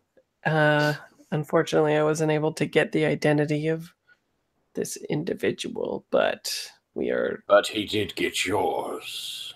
Yes, that is true. That's a true thing that happened. But also, it shows that we're dealing with someone of higher magnitude than we generally deal with. And now they know it is us. They know we're listening. They don't really know why we were listening, correct? I mean, for all practical purposes, what they wish to do and what we wish to do might dovetail perfectly peaceably. We just need to communicate while both staying alive and, you know, getting on with things. So we'll keep an eye out. If we know there's assassins, all we have to do is, I don't know, maybe I'll put up some barriers against assassins. So the score seems to me to be breaking into the prison to remove Halal's wife. Is there anything else I should know about any other secondary reasons for going in, or anything else I should know about before we get to the talking about what this is? Yeah, is everybody cool? I don't want to hijack what we could do. Is everybody cool breaking out my wife? I think that this needs to be done. This sounds like justice must be served correctly. And at this point, it's not correct. Nice. I can only thank you all so very much. So do you think this is? I'm assuming it's not an assault. Is it deception? Is it stealth? Is it occult? Is it social? What do you think that is? We're pretty good at sneaking and deception. Not too bad at occult, also, if it's using attune. Right? Do you have some attune? Me? Not yet. But Shimmer does. Okay. And I thought Bijan did as well. Do you have Tinker? I have one in attune. Okay. So you want to use a supernatural power to gain entry and then step from there? Yeah, I think that makes sense. I think it also makes sense that we would, how should we say? We would avail ourselves of the resources that we have to help us with that. For instance, is it Rabane or Rabate? Mm-hmm. She's very clever with the devices, so we may be able to get something for Halal so that he can, how shall I say, see the otherworldly a little bit more clearly. I can reach down into my cloak and I'll pull up a charm. This was not with me before I rose, but I have my spirit bound item there. Perhaps that could help. Perhaps then what you're doing is essentially you're using this ritual and these items to cloak yourselves on entry. Okay, so let's take that as your occult means. We have your arcane method. Everybody should choose their loadout. Light means people won't notice. Medium, people will go, they look like they're loaded for something. Heavy means get out of your way because you look like you're scary. And we're going into another person's stronghold, though? Going into a prison, yes. So, I mean, if we chose light, would they be like, oh yeah, seems legit? It would, because it would look like you're carrying almost nothing, because that's stuff that you can conceal. If you're carrying medium or heavy, if you run into a guard, you're not going to be able to talk your way out of it. So I'd like to know what other people are choosing. I chose normal. I was going to go with light, but that's because it's more the way that it goes with how Shimmer probably sees things. Mm-hmm. Although I think I'm going to revise that because of the encounter with whatever unnatural mystical thing that came in. Maybe they'd be a little bit more prepared. So I think normal would be the way to go as well. Okay. Yeah, I think that I'm kind of in your mindset, Fraser, of if we get found, it's not going to matter how much we have on us. I think I'm going with the normal, which I almost always go light. Okay. Yeah. I'll go normal as well then, I think. All right. I'm going to walk through the engagement roll then. This seems like a particularly bold or daring thing, so that gives you an extra die. You do have some access to things and some vulnerabilities you've spotted. However, they clearly have established some special defenses, so those negate out. You have gotten friends and contacts to provide aid, but you also have a particular enemy that is acting against you, so that negates out. But you've gone in beforehand, and you've got that map, so I think that's worth an extra die. So I think that's going to be 3 dice for your engagement roll. Paul, I'm going to have you roll the engagement roll. We always have the newest person roll this because it's a terrible thing to roll. Okay. It is on the Troublemaker sheet. There is a roll engagement. Okay. Rolling with 3 dice. So adding 3. Oop. Mhm. So 2, 3, and 3, 4, 1. All right. Ooh. So, was this occult means? Was it more cloak, or was it something to pass you through, or was it an illusion? What do you imagine that was? I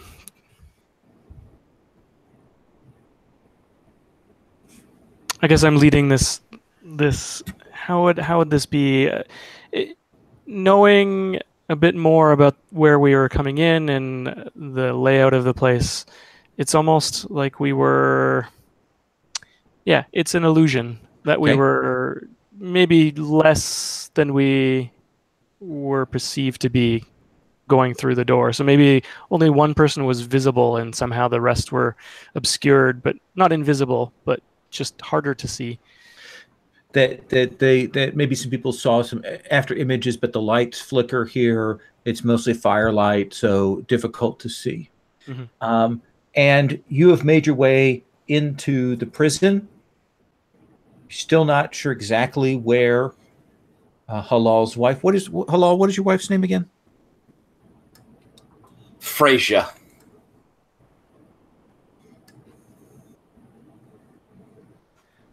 You're still not sure where Frasier is at in here, but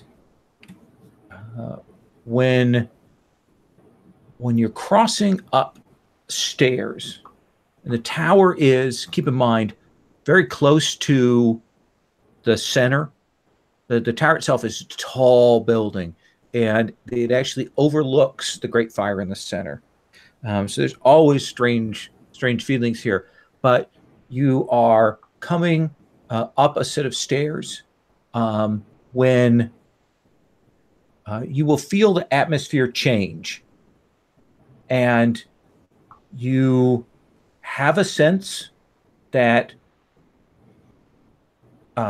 something is manifesting up above you, essentially on the stairs. Essentially, there's a landing and it flips back, and you'll feel that crackle as something begins to form. What do you want to do, Esta? I see your hands are up. So, I have with me spirit bottles, electroplasm vials. I know the rituals of the infernal. So I will see if I can, should we say, bottle what it is maniacally to himself. It just had to hide that. exactly. I never do that. So you will look and see, and there's a demon manifesting. Okay. So and I you have want to try and yes. Can I assist in this by bringing out Sukmet, or my jackal, which is a spirit demon hunter? perfect. Yes, Sukmet. So I will say it will move. You can just share. You can either, I mean, that will allow you to affect it without any kind of, negative repercussions. That essentially the normal fallback, the feedback that you'd have from an actual demon manifesting in the air, that Sukmet can kind of eat that up. All right, Cool. then. And I will bring to bear the arcane implements that I have to essentially, how should we say, speed its journey into the spirit bottle. Okay. Well, you won't be able to catch a demon in a spirit bottle, but you can find it or send it off, whichever one is what Okay. you can do. Can I dismiss it? So you could try and dismiss it, or you could try and bind it. I would say binding it is harder than just dismissing it. Then I think that because we have a particular goal here and it's not to make ourselves more powerful, I will go with just dismissing it. Okay. You have the arcane implements. You've got Sukmet eating up some of the sort of demonic energies that are forming there. Essentially, as this demon of death is forming. and let's have you roll with a tune. Can I Okay. Risky. can I assist in this? Oh, yes. Can I Sure. can I How are you add- assisting? Well, because I have been in here and I've sensed some of the powers that are in here, I'm also attuned to some of the mystical powers that are already here. So I feel like being able to tap in to the same energies as Esta to I guess bolster the dismissal in some way. Sure. That's So do you want to do this in assist, spend a stress, and give her a die? yeah. Okay, there we go. Okay, so I'm making a risky move. Yeah. And what kind of effects? Standard? Standard. Okay. And the bonus? I get one Get from. one bonus die. Okay. And so my arcane implements simply allow me to do this thing, right? In a risky and standard than any kind of limited effect. Okay. Sorry, just trying to be very clear. I got a 4. So I think you're going to be able to dismiss it. Mm-hmm. You've got your powers to bear. You've got Sukmet. Even as this demon kind of reaches out and starts to pull at the previous damage that you took from demons, that burning in your lungs, like it's going to reach in and try to activate that, but you're able to kind of push back on that. But it will give a shriek out and alert its summoner. I would like to resist that. Okay. That seems like resolve, right? Yeah, sure. Sure. Whatever, lol. Whatever. Go to hell. I have no idea. What did I just... Oh, it's crappy, but that's okay. It's good for my character development. 3 stress. Took it. So what does that look like between you and Shimmer? It starts to pull out for me, and I dismiss it, but I see it like go to do the shriek, and I actually forcibly inhale it in that way to essentially keep it from making any noise. So I essentially have to swallow its shrieks, and then it dismisses from my lungs. So it's like it hurts all over again. Mm-hmm. So yeah, you feel that. I mean, you took that demon into your lungs before, or early on, and at night you wake up with that burning, and there it is again. So you know that there's somebody here who's summoning things. And you've managed to not alert the summoner. How do you move from here? Is there anything I should know about where you go? Let's see, Bajan or Halal. What's your sort of step in this next part of the great break-in? Maybe I lead the group to where Halal is directing me. And the reason why I'm leading it is because I have the silence potion file. Oh, okay. Mm-hmm. So this is the sort of the montage of you doing the Thief, the Dark project, moving from corner to corner, and the silent moving and getting people past. You're trying to be real, evasive on this. Yeah, I think we're just trying to avoid trouble at this point. Okay, so I think that will be risky. Mm-hmm. Standard. If you're using the silence potion, that seems fair. Should we do this as a lead a group action? If everyone's going there. Are they all? Yeah, I think everyone is going as a group. Cool. Risky, standard. Prowl, right? Yeah, prowl. Yeah, I have 2 in prowl. I have 3. Look at you. Oh, cool. Nice. There we go.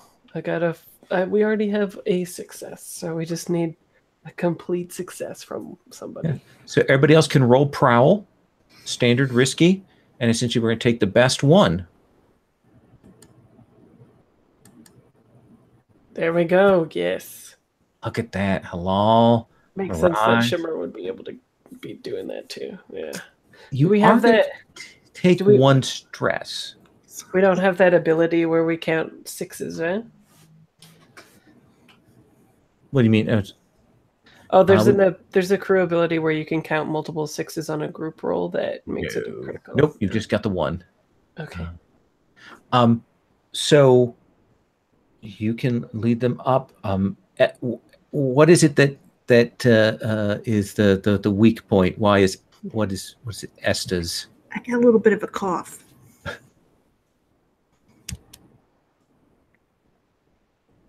So like Esta is about to cough one time, and then Halal just like brings up a robed hands, right, and like covers it. Achoo! And it smells like the grave. It does. And you will move up through here quietly, and the thing that tips you off that the next floor is probably it. I mean, we've gone up a couple levels in these towers. We've done this montage. If you're moving up, you're still quietly or pulling to the shadows. Is that there are some guards there, but they're not in the standard uniforms.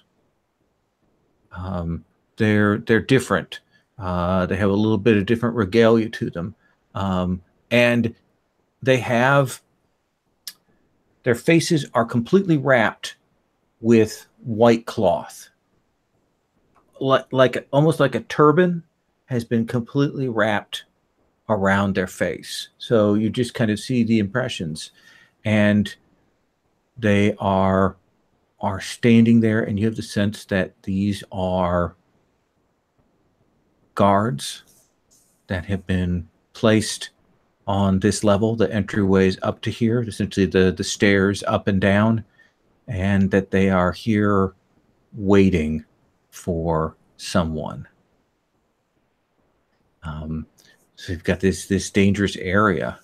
How do you want to proceed? These guards weren't here when I came through before. Something must have been alerted to our presence here. What? We must. Okay. No, go on. We must tread carefully. How are they perceiving things? You have the sense that they're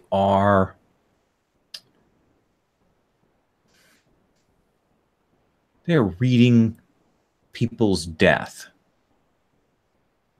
Like, they can read how close people have been to death, how much death has touched them. So at least for you and Bajan, and especially Halal, that's probably all of you can be spotted pretty strongly. But they could be blinded with, for instance, ghosts, correct? Okay. Tell me how that works. I have a couple of spirit bottles. Okay. Not to say that they aren't full. Okay. I can't imagine So you that... want to, like, shake up a spirit bottle and let it loose in their face? Because it's a prison. People die all the time. But it's at least going to give them... Okay. So it seems to me, so you're trying to take this guard out so that the others can get up and get past and maybe figure out how to deal with the others that might be up there? Exactly. Okay. And you're doing this as an arcane thing? Yes. Okay. So I have the supplies. Okay. I think this is definitely risky. Okay. You're trained. You're skilled. I'm going to say standard effect. All right. I'm going to give this a try. Let's see. Risky, standard, no dice. Yeah. This is what always happens in our scores. We're the best. Raise the room. So I think both of them are like blinded and don't think anything of it. Okay. That's what I'm putting forward. So okay, that seems good to me. There are 2 guards that are here on these stairs, and they don't even realize that they can't see the death that's here. I mean, because it's not a visual sense, they're blinded and they can't see it. So you guys can walk past them without a problem, and you will get up into this next area, and it is the panopticon for the level. Kind of move up, and when I say panopticon, there is the towers round. There are cells around the outskirts. There's another set of stairs going up, and there is the mid tower point where there are what would normally be guards sort of watching, and it's moving. That central tower point are moving to watch, but you will see that there are also some figures there who are definitely not guards, including you will see Halal. You will see your friend, the Death Cultist. And Bijan, you will see that uncle who came and spoke to you. What? Yes. Halal. Now we've got a tough question. Stealth, sneak up and ambush, deal with them directly, use some other forces. Do I see past him? Do I see Frasier?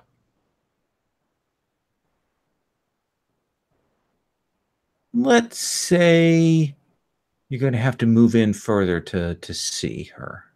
But I definitely see the leader of this cult. You see Demir.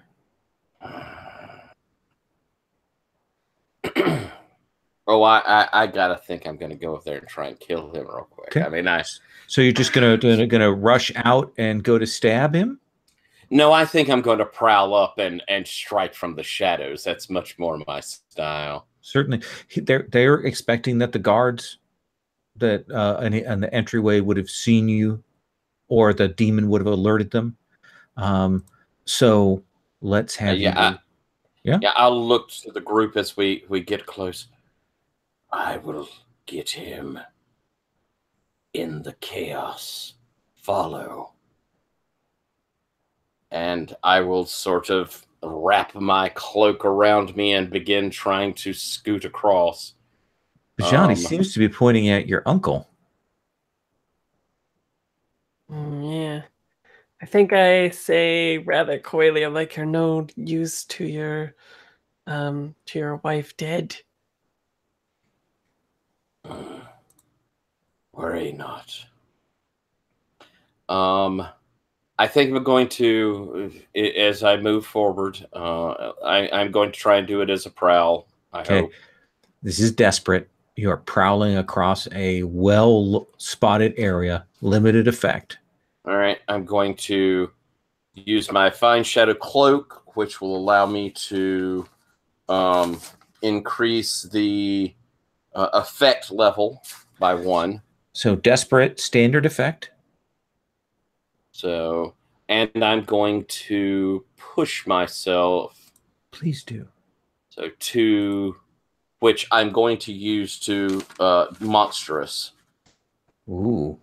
And crawl across the ceiling area to come in behind him and strike. Perfect. And when you push yourself to do monstrous, you still get the bonus die. I do still get the bonus die, yes. Yeah. Okay. So, prowl, risky. All right, Nosferatu, let's see it. So desperate, standard effect. Remember, there's no pressure, but we all crit, so. And with pushing, so I have +1 die. That you do. Let's see. Yeah. Yes. You bastard. You absolute bastard. Because like the ones came up for me first, and I got super excited. And then the 2 6s. So you you crawl across that ceiling with that shadow cloak kind of sticking to the ceiling. You're like a pool across. You three who are standing at the doorway kind of crouch down. I mean, he vanishes. It's like a pool of liquid death that roils across that ceiling and then drops down. And what does that look like? What is it? Where do you hit him? I think as it drops down, it's just like shadow that comes down, and right behind him, I have my 2 daggers. I'm going to do the horribly ineffectual scissors, but I'm going to across his neck. Okay. And he immediately sprays blood, and the room suddenly, that everyone, suddenly goes into chaos there. Shimmer, what do you do? We've got some guard people in here that are there defending this death cultist. Might even be some magic people here, but certainly their leader has just gotten his throat slit by your companion. What looks to be the biggest threat in the room right now? I would say that there's another one of these. I mean, a person who maybe looks like maybe an apprentice or a second, someone who clearly has arcane implements on them, that was by the death cultist. They may have control over some of the magics that are around here. Okay. And maybe an approximate distance. It's only for fictional positioning because I'd like to stride across from the shadows where we were and blow trance powder into this person's face. Oh, perfect. I'd say, it's 20, 30 feet, so it's an easy stride over there. Okay. So what do you think that is for rolling? It would, in my finesse? mind, be maybe finesse, because I'm not trying to be particularly hidden in this because, well, the jig is up, really. Absolutely. So yeah, it's you're essentially, and your goal is not to kill him. You just want to make sure that he is out. Yes. Okay. So it's just puts them into an altered state of whatever it is. Just makes them start hallucinating madly. So. Okay. And I think the crit that Halal just delivered has shaken the room. So I'm going to say it's risky standard for you. Okay. Risky standard. No bonus. No. 4-3. 4-3. So you will get that out, and that will kind of spray. And he kind of sees you at the corner of his eye, and he has one of those wavy daggers like cultists always have. And he essentially, even as the powder is hitting him in the face, he drives that dagger into your hand. And it's going to do essentially a level 1 harm as it kind of cuts across there, exposing some of the bone. You can resist that if you wish. Resist would be, I guess, a roll, correct? Yes, it would be. I could actually knock myself out with a stress because of my already existing stress. That you could. So I'm hesitant to resist, and I think I might actually just take the harm on my hand. Perfect. So kind of cuts into there. You feel that pain. So what happens to this guy? What do we see happen to him when this powder goes in his face? It explodes in his face, and there's a bit of a, because it's just like a ball of powder essentially before it gets there, and it shimmers as it's flying away. And I didn't mean to make that a play on words, but it works out really well. There's sparkles coming through it, and you can see a dazed look on his face. The dagger comes into my hand as the trance powder has gone to it, and it's just as though he no longer sees where he is. He's just stunned and wavering. Yeah, moving, reacting to something else, other stimuli. His senses are working overtime there, and he's pushing back. Bajan. Yes. Wow, he just slit the throat of that guy who was going to help you. Yeah. But I'm cold and reckless. So. That you are. So I was just like, well, yeah, he shouldn't have been there. That was a bad spot to be. You know, though, he might have some books or texts or things on him that have to do with your faith. That would be reckless. Yeah, going and trying to get those before anybody notices here. Yeah, and there's a lot of hubbub, right? That's a good calm word for the chaos that's going on. Yeah. Yeah, a hubbaloo. I will. You and all your monkey shines. Yeah. Yeah, I'm gonna go for that. I think. That seems like finesse to me. Does that seem Sure. fair to you? Yeah. Okay. Yep. I think this is risky just because there's all the chaos going on. Standard effect. Yes. Sounds good. A 4. So I think you will absolutely get one of his books. And I think that it, you can tell that it's other texts that are related to the teachings that you're doing, but like none you've seen. The problem is that when you grab it, the book actually like sprouts thorns for a moment that drive into your hand. Oh. Ouch. And then there'll be essentially a poison thorn effect. Okay. I think I am going to resist that Okay. by inspecting it beforehand, Okay. knowing that it might be bad. That makes sense. Cool. So 2 stress. Whew. Too stressed, Right in that kind of. line. You're able to kind of see that there is a magical trap. You're a little more careful, and you're able to kind of grab it, put it away, and not have it cut into you. Esta, there's still some guards here, and still some folks who are upset that their boss has gotten cut down. There are always these people. They simply don't understand that what this is a new opportunity for them. But since they're hesitating, I will help to usher them on to their next phase of life-death cycle. Okay.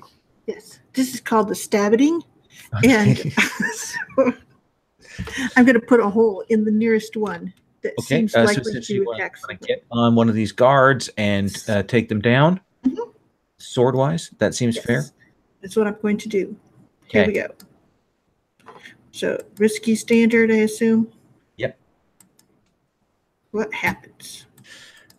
So that is a 3/4. So I think you will be able to dispatch one of these standard guards, but I think there's that bit of sword play, and one of his strikes gets through and is going to land a level 1 wound on you.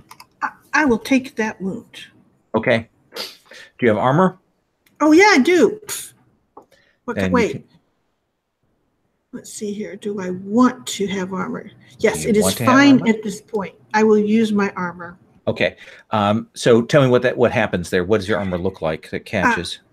Well, my armor is summoner's armor, so it is essentially, how should we say? It's mostly a set of very lucky trinkets that actually send the blade away, if that makes any sense. So, neat that they kind of move in a pattern and block the blade there. Okay. But yeah, what does it look like with your takedown? Oh, my takedown is I have a wavy dagger, so essentially. You're a cultist? Okay. No, that's just the dagger that I got from my husband. It was, sentimental. That's all. The sentimental evil cultist dagger. Okay. So yeah, so I just stab them and then do the little shake you got to get the blade all the way in. So. All right. So let's cut. There's still some guards there, and I think that while you took the big guy out, I mean, beautifully there, Halal. You've got a couple of these guards that are going to move onto you, and I think that they are going to stab you. Essentially, I think you're trained, but I think they have the numbers, so I think they're going to do a level 1 wound.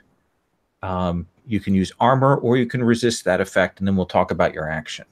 I'm going to remember my old friend who is not with us, who said, "Wear the damn armor," and I will indeed take it on my armor, I think. Okay, so yeah, he told you to do it. You didn't want to wear it, but you did, and the blow will glance away. So what do you do then? These guardsmen, white robed, and they've kind of rushed up to me. Yeah, it looks like they focused on you. You're clearly the one that is most distinct in their vision. All right. I think from underneath my cloak, I'm reaching and I'm flinging out I'm using an unusual weapon. It's one of those kind of tri-pointed with a chain attached. Mm-hmm. So as it goes forward, it's open, but once it sinks in and I pull, it clamps closed. I'm attempting to hit one of them in the eye area, clamp it closed, and use him to drag back and jump out to wrap them with that chain. That is amazingly horrible. So yeah, let's see that. I'd say you're taking on 2 guys, so I think we're desperate. But standard effect because you got that weapon there. All right, then. I think that's skirmish, it sounds like. Oh, yeah, it does. Could I help? How would you help? Please. Tell me how you would assist. Because I think I'm pretty much where Halal is, right? Because I'm at the feet of the person that was killed.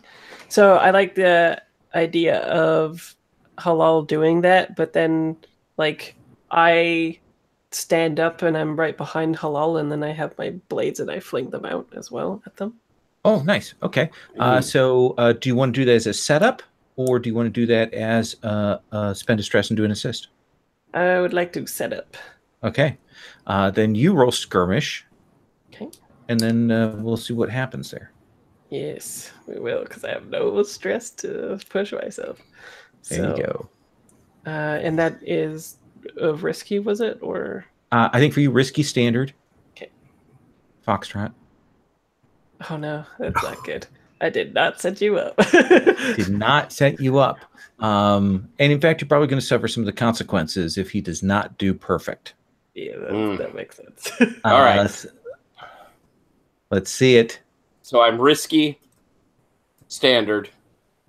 I'm going to go ahead and push myself with the monstrous to... I'm going to full monster look terrifying.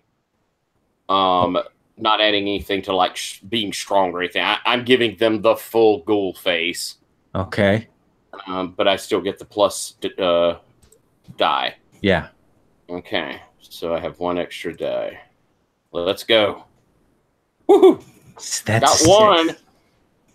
So I think that you're going to get both of them. Like you're going to be able to take them down. However, I do think, Bijan, that you kind of have thrown those daggers as you've rolled forward, and you see his face change. Oh. You fully see him go from being human to something awful and monstrous and inhuman there. What do you do, Bijan?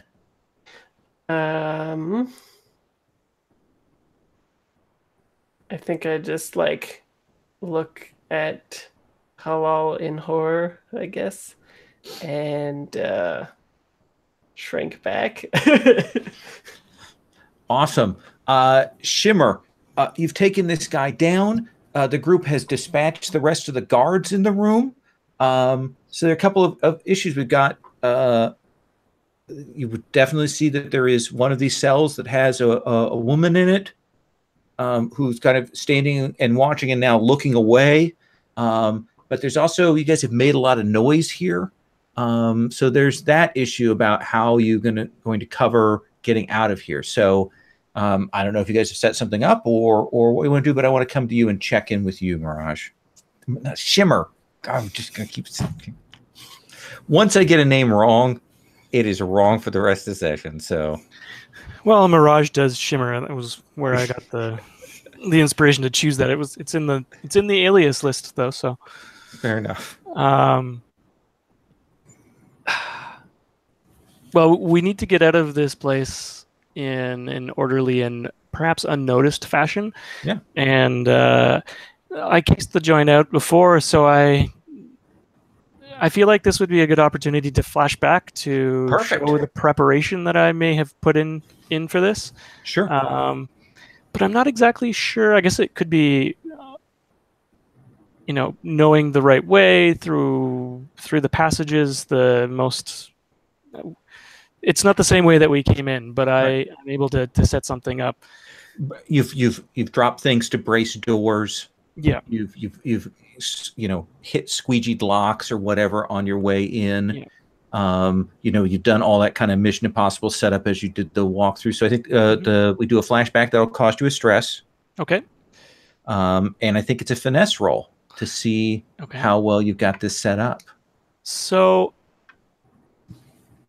I also have Cloak and Dagger when using a disguise or other form of covert misdirection. I'll give you a die for that. That sounds good. +1 to confuse or deflect suspicion. And that's pretty much what I'm trying to do, is just to keep us not known here. I love it. Give yourself an extra die. Okay. Risky. Standard. Standard. Okay. Bonus 1. Not as good anymore. I blew those 6s early. So I think then that you've got that set up and have prepared that. But let me think here what this is going to do. I think that you are going to leave behind some evidence that I'll put a clock on the table for essentially the guard tower and, tracing back to the troublemakers. Does that seem fair? That seems legit. Okay. And that is a consequence you can resist if you want. If you have the stress for it. Let me just look again. I have 3 stress remaining. You know what? This seems like the type of thing that I would want to do, and I'm circling back just as everyone's coming out, and I notice the drop of blood, or the drops of blood that have come just as we were coming out from one of the wavy daggers that we're juggling around here, and I clean it up. Okay. So I will resist that with, I guess, perhaps another finesse roll or a prowl. I'm not too sure what it would be in this prowess, case. you'd roll your prowess. Just the prowess. Okay. Yep. You take 3 stress. That means I have stressed out. Absolutely. So that's going to clear your stress. Mm-hmm. But you have to choose one of those traumas. What do you think this whole operation and the tenseness and the cut to your hand and all of that, what do you think that does to you? This perhaps leaves me a bit paranoid that we didn't do enough preparation, enough looking around. Yeah. That sounds perfect. Esta, I assume you get Freyja out. Yeah, I think the way that I'm picturing it is we get all the prisoners out, do the ritual of shadow, bring out my climbing gear, and for all the rest of us who have enough slots still not used of climbing gear, we'll use climbing gear, and essentially a set of shadows will climb down the tower. The other prisoners are on their own, but we've at least given them a chance. So you use Shimmer's passageway to get out to the outside wall. and then use that to get down. Yes. That seems fair to me. I don't think I need you to roll for that. That doesn't seem. It seems like a nice ender to that. Especially bringing back the rituals, and you guys, you get the other prisoners out. Some of them run like hell. Maybe a couple of them come with you. Trying to tag along. And I think you guys can get back to the tower. I do want to go here to XP. Okay. But I also do want to check in with Tyler. With what do we see here with you and your wife? I think she probably also saw me monster out. Oh yeah, definitely. And so it would make me happy that Esta is kind of hurting her. I almost imagine I went over and like ripped the door off, but Esta is the one who escorted her. Right. And as we're heading down, I will get close enough to Esta to say, I will only bring you danger. I must take her. We should hide. And she sort of stops and she goes, all right, but you tell me where you're going to hide, because if something happens to you, she'll need someone to look out for her. Yes, and I will always be there should you need me. She goes, all right, she'll look at his wife. What does she see? She's shaken. Mm-hmm. She's seen all this. She saw what happened there. She's terrified, but now he looks normal. He killed some people, so now he looks more human. All right. And you can see that she's shaking that off and just looking at him looking human from the bloodletting that he's done. All right, then I'll slip a note into her pocket about essentially that she can find me if she needs to. And essentially just that kind of thing. 'Cause it seems a little unusual, but I don't want to get in the middle of a domestic situation if I'm not welcome. Fair enough. And let me ask Shimmer. Shimmer, what do you think is going to be the fallout for you of this change, of the trauma, of the paranoia there? Well, the stress of having to work with such a reckless group is leaving me in a bit of a more paranoid state, a state of needing to check and double check every action that we take together, that I help with. So I think Shimmer is going to be a bit more, well, not a bit more, a lot more cautious, a lot more overbearing with how they approach infiltrations or these types of situations where we're trying to get in and get out without much fanfare, or just without being detected in some other form. I like it. That sounds great. And a nice touch there. I want to go through quickly and do experience. I do this for everybody, just so we can go through that process and look at that, and then we'll look at the crew experience. I think that this is going to be, it is a job. You always get money for jobs or a score. So what I think, let me get to this outcomes here. Where's our... Come on. All right. So I think this is a small job. So I think you're going to get 4 coin. Essentially, imagine that's coming from various prisoners paying you off afterwards to do that. So you can divide that how you want.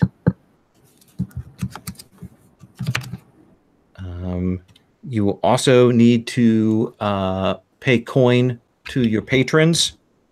2 coin to keep them happy with you. You can decide if you want to do that in a bit. We'll come back to the heat question in just a moment.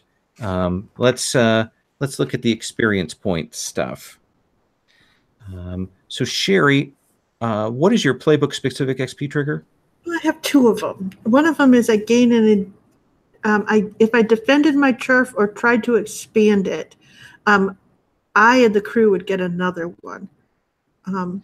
So in some ways, I don't know if defending my turf means defending my crew members, but I certainly didn't let them pull in halal or.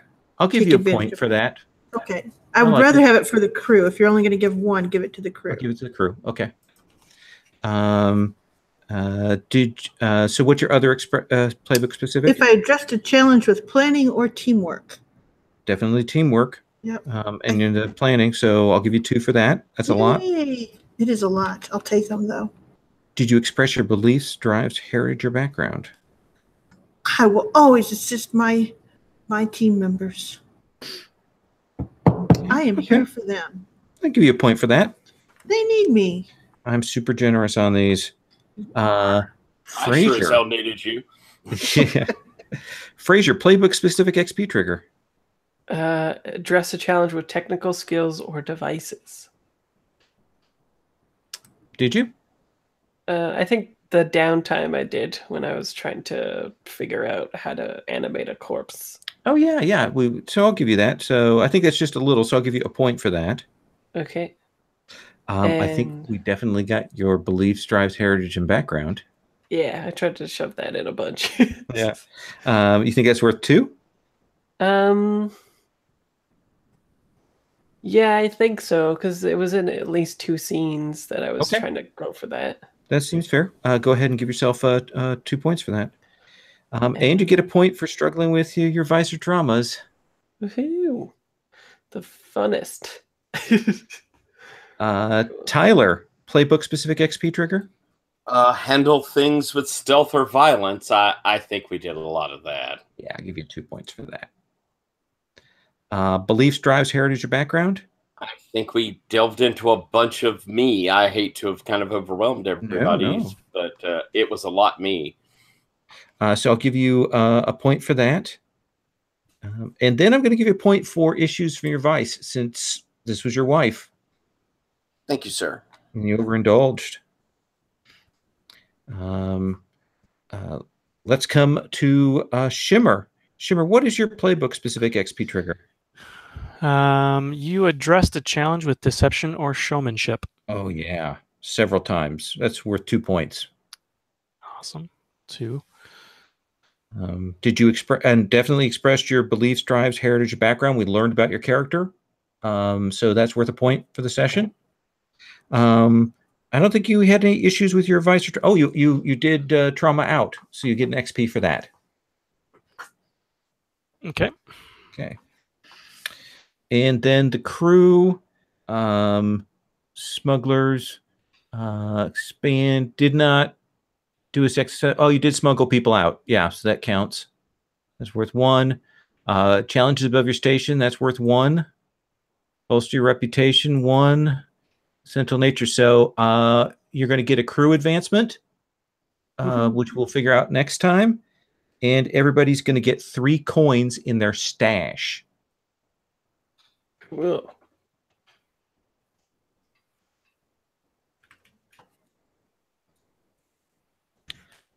And that is it. We'll do downtime next time.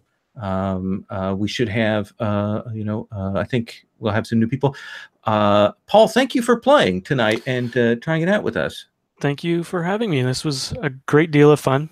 I've already been signed up for the wait list for the remaining sessions, but hopefully I will make it in. Yeah, we'll keep your character. I archive everybody's stuff, so we've had people pop back that have been in before. So I hope we get to see you again. This was a great time. Good.